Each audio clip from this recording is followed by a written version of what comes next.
Hey, this is Carrie from Wrap Your Head Around Silks. This is the Expecting Aerials podcast, now with the Digitant Network. Thanks so much for joining me and tuning in. If you haven't yet, please check out the Artist Entrepreneur podcast. I co-host it with Noah Dock and Amanda Ritchie. Join us as we navigate our artistic businesses. And just announced, I'll be at NECA, the New England Center for Circus Arts, January the 2nd through the 4th. So it's a silks immersion, 11 hours of silks on their 30-foot plus ceilings. If you want to start the year off with some serious training, let's get your mittens and your coat and let's go to Vermont and train. All right. If you guys are interested, my comprehensive online course for beginner to intermediate silks, anywhere you are in the world, check that out. And then Aerial Rehab is an online course. If you are coming back from pregnancy, injury, or surgery, it is meant to be the bridge between PT and your favorite aerial class. I'm teaching all over the place this fall, and check it out, and let's get started. Are the kiddos at daycare / They are off at camp, yes. Farm camp, because, Yom Kippur and all that. Wait, farm camp? They are. What's farm camp? There's like a crunchy little homeschool farm in Moore Park that lets them pick up the chickens, and oh my God, that's pretty cool. They're living their best lives for sure. Oh my God, my kid would be obsessed with that. Yeah, it's a blast. They come home filthy, but they freaking love it. How many hours a day is this? 9 to 2:30. Oh, and your kids are wait, but this is just for the holiday. This is I not was going to say day. because it's school time, and your kid is kind of close to my kid's age, so yeah, they're 2 weeks apart. Yeah, so I keep on forgetting we had babies so close together at the exact same time. And then Shauna too, our friend over the loft, she had her kid very close, weeks. Oh, that's crazy. Yeah. Yeah, today's a holiday for the Jewish holiday, so my kindergartner is out, but my little one isn't. But she took the day off so they could do farm crap together. Farm crap. There's probably all crap on there too. Extremely crunchy, dirty. They'll probably get some kind of injury. Oh yeah, kind of very laid back, learn through experience kind of a deal. There's a good amount of horses and chickens and sheep and stuff where you live actually. Yes. For some reason. So listeners, I just saw Megan because I was at Avatar Sports over the weekend in Thousand Oaks / where do you live? Newbury Park. Newbury Park. The burbs. The burbs of LA, but the most expensive burbs that you'll find. So, and so she actually showed up at my adult class, which I knew I told you about it, but I didn't know if you could actually come. So that was a nice surprise. Oh yeah, I planned. I picked up childcare so fast to make that happen. Aw. Yay. Okay, so, and then Megan also caught me up on her carpal tunnel crap. So, Megan, have I had you on this podcast to talk about that before? Mm-mm. Okay, so is this coming from your perinatal carpal tunnel? Yes. I never got better after I got, I had carpal tunnel and the mommy thumb. The one that goes up the thumb side of your arm. Yes, in your first pregnancy. Yes, and I got a bunch of cortisone shots while I was pregnant. And they told me it would get better once I wasn't pregnant anymore. And I have 2 scars on my wrist to show that that's not true. So I had surgery to fix the mommy thumb, and now the carpal tunnel is getting worse instead of better. So they're going to do surgery on the endoscopic surgery on both wrists to fix that too. Okay, so, I don't have a huge sample size because I just do these interviews and once in a while somebody will say they have prenatal carpal tunnel. But I've never heard of a case that just doesn't stop. And maybe there are plenty. Do you know? I think for the most part, it tends to get better once you don't, because pregnancy causes so much swelling through your whole body. Yes. And so that's what kind of pinches the nerve or pinches the tendon. And then once the swelling goes away, theoretically, it gets better. Yes. But I also think it's a vicious cycle because the irritation causes it to swell. And then the fact that it's swelling makes there be less space for it so that it rubs more, so that it swells more. And if you can't get ahead of that. Okay. But I got more injections after Maisie was born, and the one on my thumb really never got better. So I had surgery for that. And then the carpal tunnel is just getting, it was never as bad as my wrists in general, but it's just not getting better now. It's getting slightly worse. And it wakes me up at night, and I have children for that, so I don't need right. I don't need to have my hands wake me up. So Maisie is the one that's the oldest one, right? Yes. Okay, so she's now almost 6, right? Yeah. That's a really long time to have this problem. Yeah, to have it not, and it used to be just like when I was driving, or if I had my hand in a position that would like cause you to lose circulation, then it would happen. Yes. But now it happens when I'm laying down flat sleeping and there's no position I can shift to where it isn't still happening. I have to stand up and walk around to make it go away, which is not great in the middle of the night. So when this happens in the middle of the night, is it like severe pins and needles in your hands? And how long does it take you to like get rid of it and go back to sleep? If I get up and walk around, it goes away pretty fast, and then I can go back. But then, then once you're up, yes, then your mom brain is going, and then so it's really, it's worse early in the morning when it's harder to get back to sleep. Okay. So, and the surgery is, other than the having to take a break from silks and sear wheel part that I'm not excited about, the surgery is like a 10-minute procedure that's pretty minor. Okay, so it's worth it. Yeah.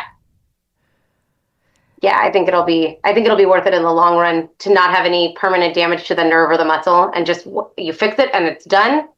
And they shave out more space in the tunnel. Correct. They go in. He said, "This light is not good." You go up the wrist with a camera, and he just shaves out more space. I mean, sometimes like medicine is just amazing. Yeah, how they can do that, and that the whole thing is like a 10 minutes, one and done. Yeah. Very minor recovery. Yeah. But, and wouldn't be probably a big deal recovery for somebody that didn't do the same stuff that we do. Yeah. Yeah, it wouldn't be a big deal. What should I not do during recovery? And he's like, just activities that involve gripping. Like, oh, really? Which is all You don't want to say I can't run? That's what I suggested, because Megan asked me, she's like, what can I do without grip strength? And I was like, do you want to go running? She's like, no. Absolutely 0. not. The yoga doesn't sound so bad. I just have to probably I could do planks on my forearms and not do downward dog and stuff like the hand flexion kind of stuff. But yeah, I mean, that's the suggestion I had, because I love my yoga practice and how it balances not that my yoga practice is that practiced right now, because let me tell you, there's a lot going on. But yeah. I think so. So the flexion of the wrist, you don't think it's going to bother you? No, that's what those are probably the only yoga poses, like downward dog type of stuff, that's going to put the weight all right. into So my hands. You can't do the plank, but you can do the other stuff. Standing. Yeah, and I think I could do a plank on my forearms and do other stuff that's just not not pushing directly onto my hands, and doing a lot of flexing or extension of my hands. I feel like I took a lot of yoga classes where we did most of the standing poses too. Yeah, I think I could definitely do that, or do yin yoga and it's just hips and back and not a lot of Yeah. Are you one to like to do push-ups and stuff on knuckles like this? Yeah, I would prefer, because for that reason, because that's not comfortable for me anyway, because of all the inflammation that I have. Yes. Like being able to say I don't have to do downward dog if I go to a class actually makes me pretty happy, because I would avoid that. Now I have a good reason. Yes. Okay. I'll milk that. So I have not researched. Do you know, like from your doctors, if this is common for women who had perinatal carpal tunnel for it to last this long? And he also said, like, for the one in my wrist, that there's 2 tendons that run, I think they're tendons, that run side by side. And some people have one big tunnel that they both feed through. And for some people, that tunnel is broken into 2. Okay. And it's more common in the people that have 2 small tunnels than one larger one. And that's my situation. I'm just unlucky. And I'm small to begin with in general. So, I mean, it's so weird that humans can have such differences in their biology. That's weird. Yeah. And of course, it plays into the exact activities that I enjoy doing. Yeah. Okay, let's go into that because Megan doesn't live like when we were both in the LA area. When I was in LA, Megan was so prohibitively far away from me that it's almost like she didn't live in LA because it's like living in completely different areas. Yeah, because if somebody lives in Thousand Oaks and you live in LA, you do not see them. No, we don't drive that far. No, you don't drive to LA. Like, what is your airport? Still LAX, right? Or Burbank if we can get away with it. Burbank's not that close to you. It's closer than LAX. Really? And faster just in general, right? Because like going through LAX with children is like a whole thing. Oh, it's terrible. So, but Burbank is nothing. Okay, yeah. Burbank's like, like a very, very small airport. But yeah. So pandemic happened. And is that when you had your break in Ariel? Yeah. Because you had a baby anyway. Yeah, the pandemic hit when our kids were about my first 6 months. Kid was about 3 months old. Yeah. Well, yeah, something like that, yeah. 3-4 months. And then it was hard to do Ariel anyway, but also you couldn't get any childcare, right? Because you're trying to stay away from people. So even if I had wanted to go somewhere, that option just didn't exist. Yes, really do that yes. for me. And the only reason I could was because it was technically my job. So I would go to work, but that would be... Yeah, you could see it that way. Where like you could have it be reasonable to do, where like for me it would have been completely an elective. Yeah, like luxury. We had nobody to watch the kids. I'm not going to send in my in-laws who are older. Yes. Potentially get sick, and you're not going to find somebody that wants to risk it so that you can do aerial silks. Yeah. So, what do you think was your break? Like, how long was it of silks? So I stopped probably like once it got to the point in pregnancy where I was like, I'm not going to do drops because I'm just not going to. I mean, listeners, Megan was my student for a long time. Yeah.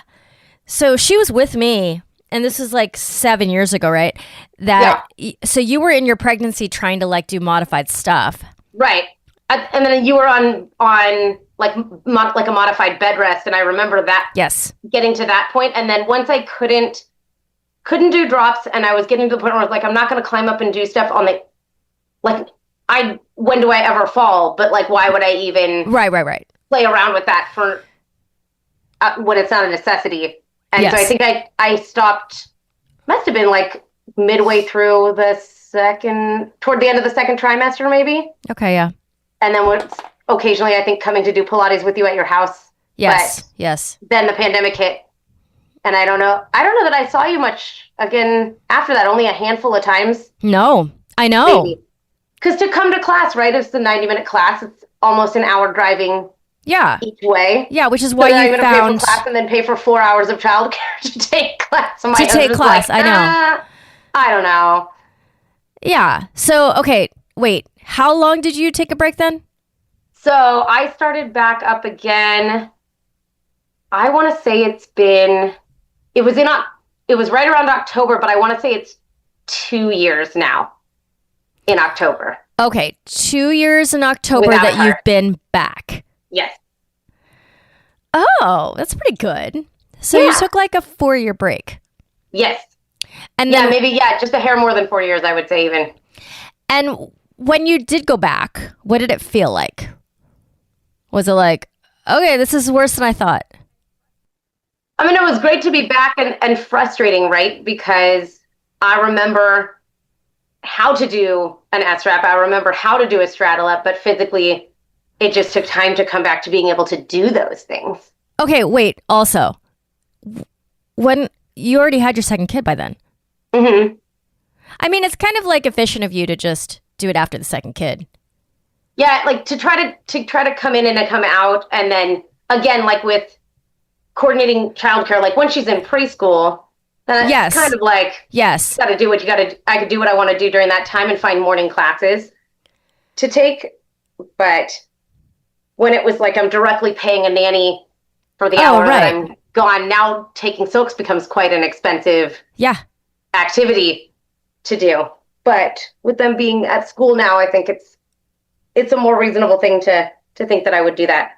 I attempted to be a Peloton person during the pandemic and remembered that I, in fact, don't like bicycles. Did you buy one or did you guys already have it? Oh, yeah, 100%. Have a Peloton that is a clothing rack in my bedroom right Oh, now. my God. But clothing racks are important. Yeah. You need them. Oh, my God. This is funny. You know, I've never tried to fool myself into thinking that I like cardio. Oh, I hate it. But it was like you couldn't go anywhere. Like, well, I can't just sit around and do nothing. I'm not going to run.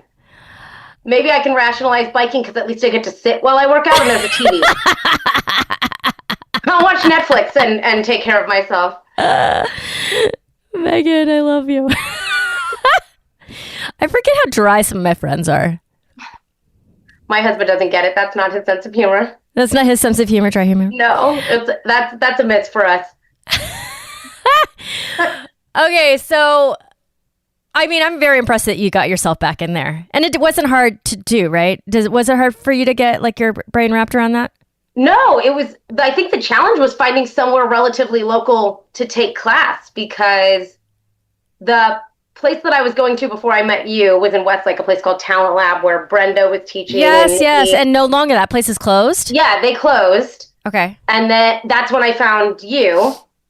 And then now coming back, I think I started up not too long before you moved to Texas, but also there was just no way I could get from Thousand Oaks or Newbury Park out to Van Nuys or to like Burbank or Glendale on any kind of regular basis. So I think I'd been kind of looking like every now and then checking to see if anything existed that had adult classes because there are places that do kids classes near us that are not Avatar. And then just happened upon on Avatar and realized that it was on the way home from dropping the kids off at school. Like, it's genius. I mean, how new is the studio? I don't even know the answer to that. So the studio that you taught at is relatively new. It's since January. Oh, that is relatively new. But Yelena has been teaching. Before that, okay. At a CrossFit, they were using part of a CrossFit gym in Simi, which was not great. I mean, this is what aerialists do when they don't have a space. Yes, desperate times. Yes. And also using the silks at a trampoline park near us, which was also pretty chaotic and distracting. And you have kids running underneath you while you're dropping. And so the new facility is a big step up. Well, the new facility is fantastic. Yeah, the ceilings are super high. Yeah. There's a ton of silks. We're not taking turns because there's enough silks for every single person to go at the same time. Yeah. You don't even need that. You don't even need it. It's like luxury. Yeah, it's huge. I was just there on Sunday, and we've been at Cirque Aria here in San Antonio because our home studio is flooded. I think I told you. I heard about that, but that wasn't weather, right? That was like a plumbing mishap kind of thing? No, it was weather plus the ceiling failed. Oh. So it was the building because the water was standing up to the weather. Yeah, the ceiling was gushing through a corner of the top of the ceiling. So like all the drywall just soaked through and it's hot here. Oh, no. Yeah, so we have been gratefully fostered by Cirque Aria here in San Antonio. I will not slap the hand that feeds me, but the ceilings are quite low there for silks. Yeah, it's great for like Lyra and hammock, but for silks it's not perfect. But so I was at, Avatar Sports over the weekend and I was like, It's like 30-foot ceilings. They're amazing. It's not quite though. It's not quite. It's like Womack and Bowman. Yeah.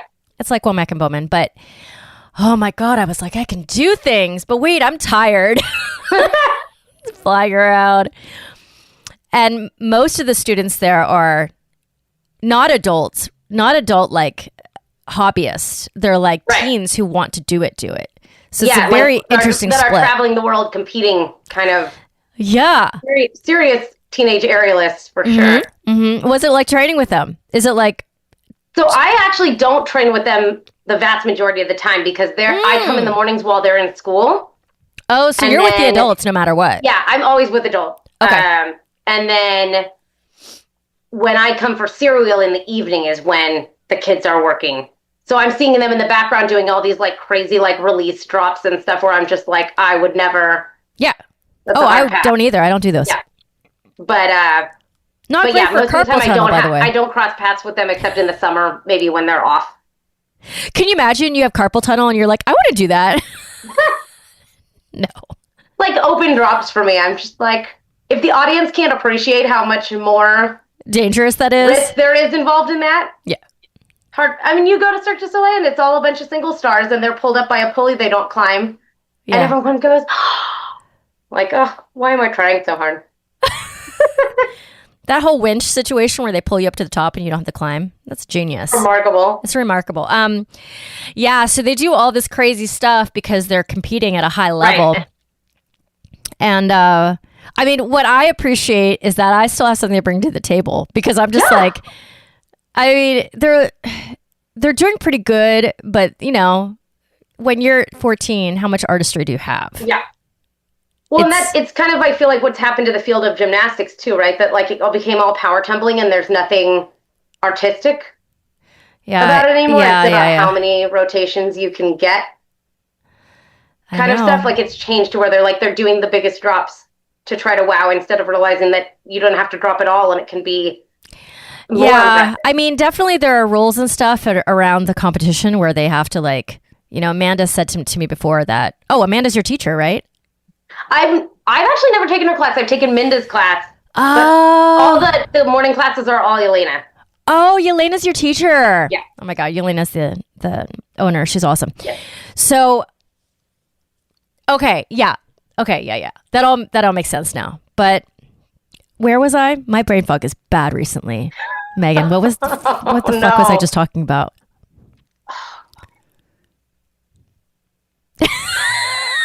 About artistry and like they were the release drops and yeah. I mean, anyways, it's just like it's incredible what they can do. Yeah, but they're so strong. They're so disciplined, and they're not sitting around chatting. They work to make it. Well, when I had the youngers, what they called the youth, they were definitely giving me some ennui. Well, yeah, because when you're 12, you know everything. You have nothing to learn. And I was like, no. Then I turned around and went back to the Dangle House and taught my LA people. I was tired that day, dude. Oh, that's a lot of aerial. It's a lot of aerial, but it's a lot of cash money one day. Just do all of it in one day. Bang it out. I'm back in San Antonio, and during the times that I could take a nap, I for sure have been doing that. Took a nap. Yeah. You were going to say something about Amanda. That's what we got distracted. Oh, God. No, Amanda choreographed some of their acts, so does Yelena. And she was talking to me about how, like, it's so frustrating as a choreographer because you have to, like, satisfy A, B, C, D, E, F for the competition numbers. And there's just not a lot of room for originality or,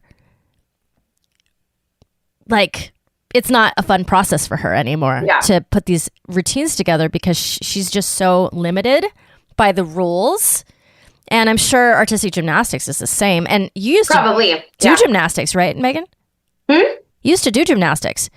Yes, but like as an adult, very recreationally for funsies. Okay, by the way, serious. I don't think that recreational gymnastics for adults is for funsies because most of the people I know just get injured doing it.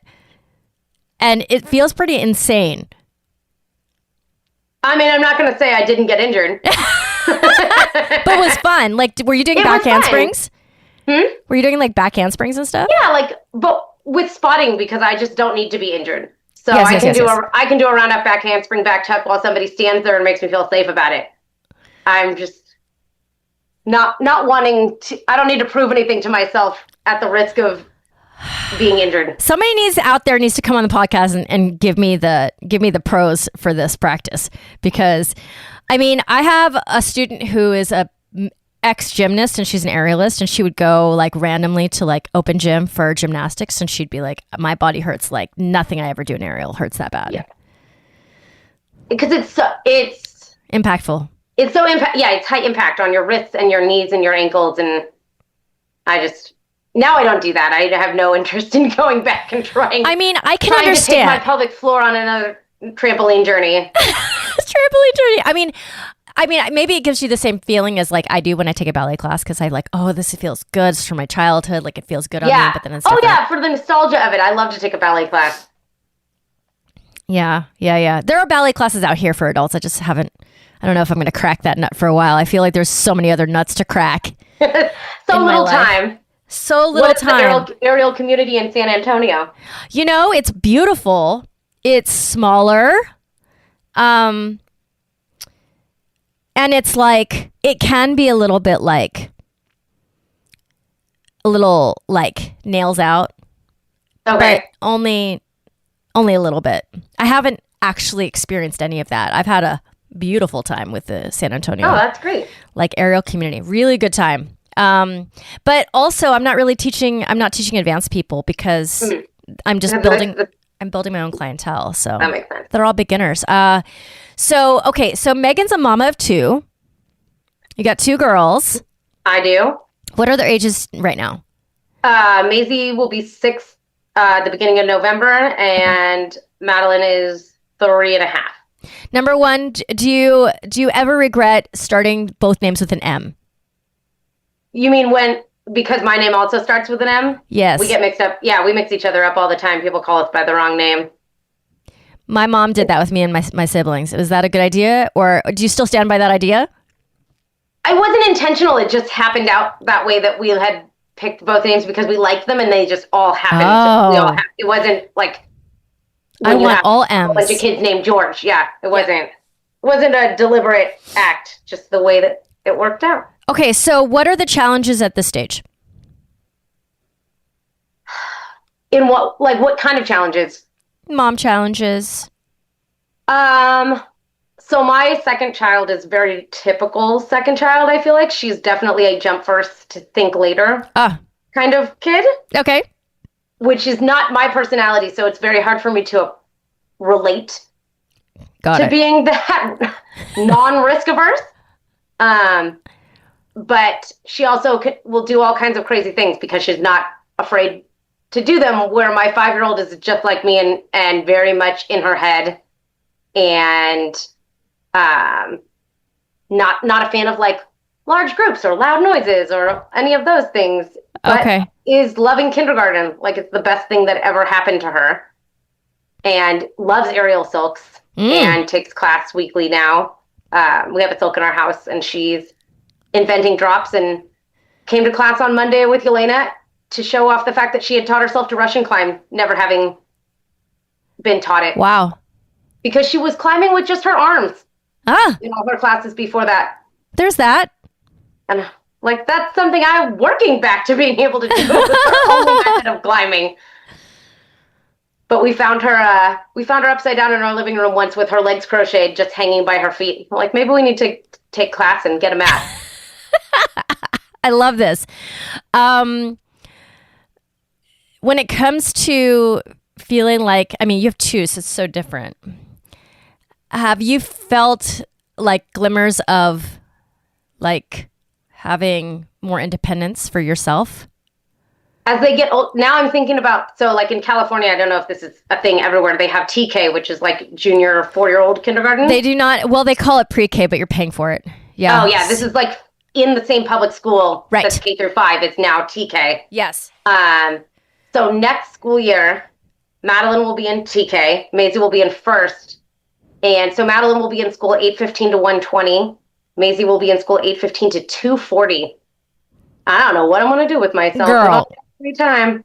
You're gonna fill it real quick because I just started that a month ago and I'm just I recognize that I've never had this much time, but then I'm why is it going so fast? Oh, the day goes by so fast. It goes fast. But we also live right next door to our elementary school, so we don't have to deal with the drop-off lines or any of that. It's gonna be great. You don't even get in the car; you just walk. Yeah, we just walk. We live right behind the elementary school, and there's a back gate, so we walk out our backyard and directly in through the school gates, and it's pretty amazing. So we live in the perfect sad beige family neighborhood. So you're out of the paying for school starting this year. We're not. Next year we will be.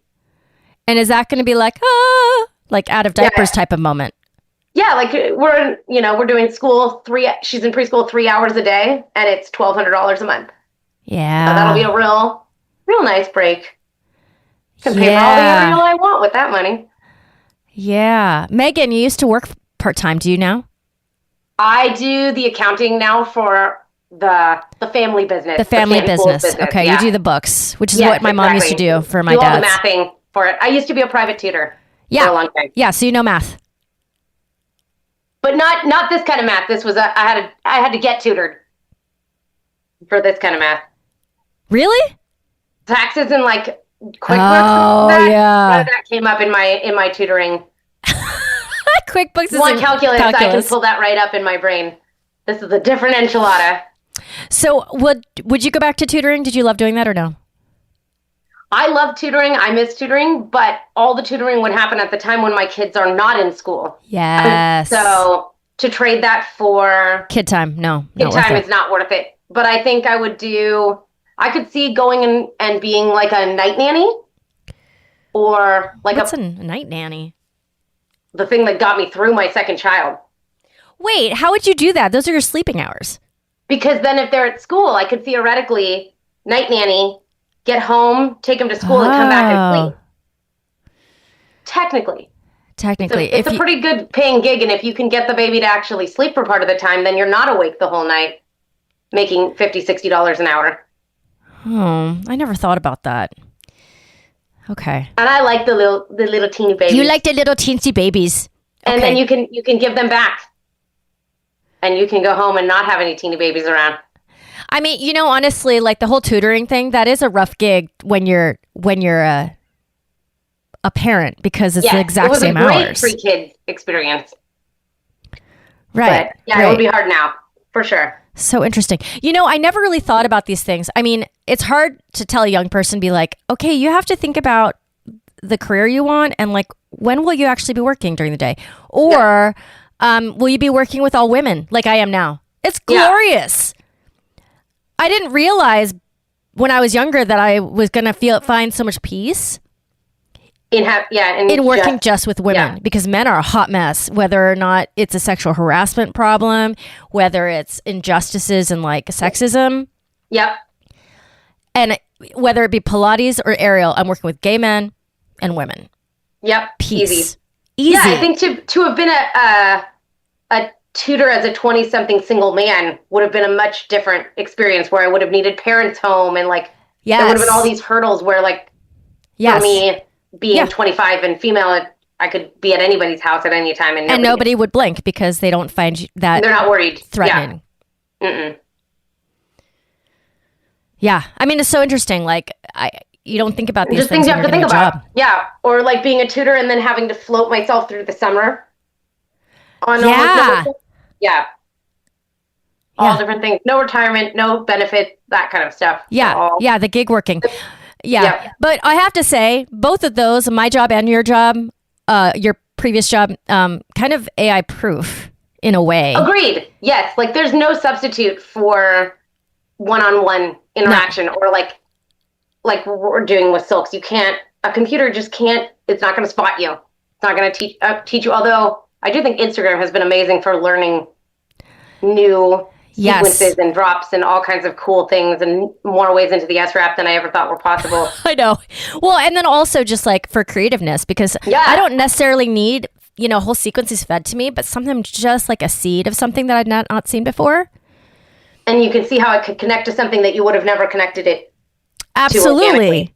And then the other positive things, like if I can actually get a video to like get a lot of eyeballs, then those people end up clicking on my other links, and then I suddenly have more following on all the things. And it's like, I mean, I've been talking about this a lot with Noah and Amanda, but there's good and bad. But then it always seems like also the AI proof jobs are also ones that you can't really scale, and then therefore we're having issues anyway because we can't scale ourselves. That is a huge challenge of it. It's like if my husband's business is so scalable and we have employees and like all these things going on because he's not the one out there actually doing the thing. He can hire that out. Where like if I were to be a night nurse or go back to tutoring or any of those things, you have to physically be there and you can't.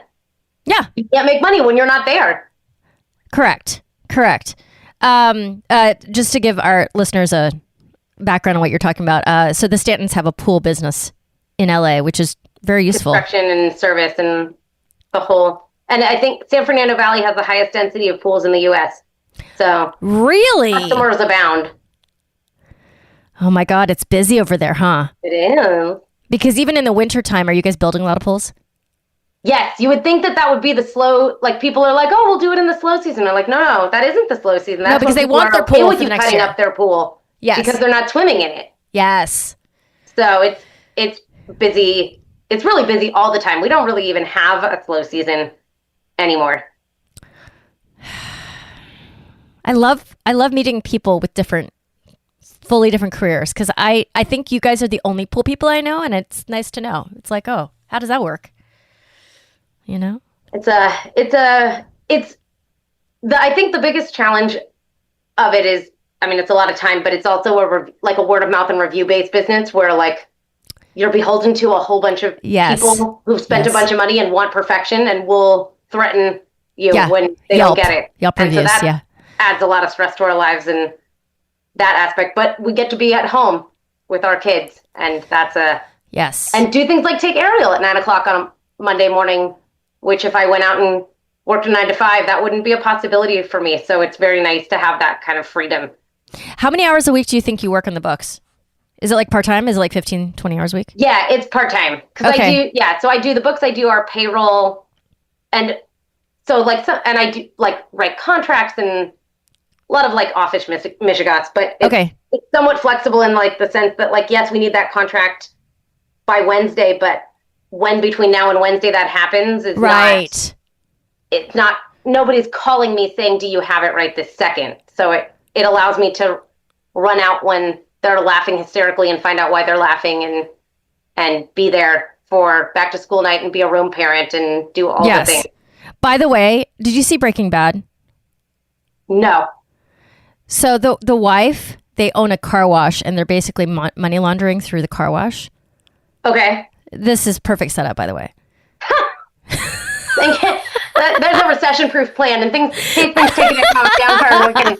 We can work on a money laundering strategy. But because in Breaking Bad, he was like cooking meth. He was like a chemistry teacher. It's a fucking great show, by the way. I started to watch it, and then I thought it would be one of those things my husband and I watched together. But at the end of the day, we're just too damn tired. Just don't do it. So I started watching that like way after it was out and way after it was done. And Bean was small. She was like 3, right? And I was watching it. And she was just watching, it's like she's not really paying attention to what's going on. But one of the main characters would always start a sentence by using the word bitch. Oh no. So she was just like, she did it once. And I was like, Bean, that's adult language. Because she knew what adult language was by then. And she's like, I can't do that one? I was like, no. My kids think adult language is saying, oh my God, instead of oh my gosh. So.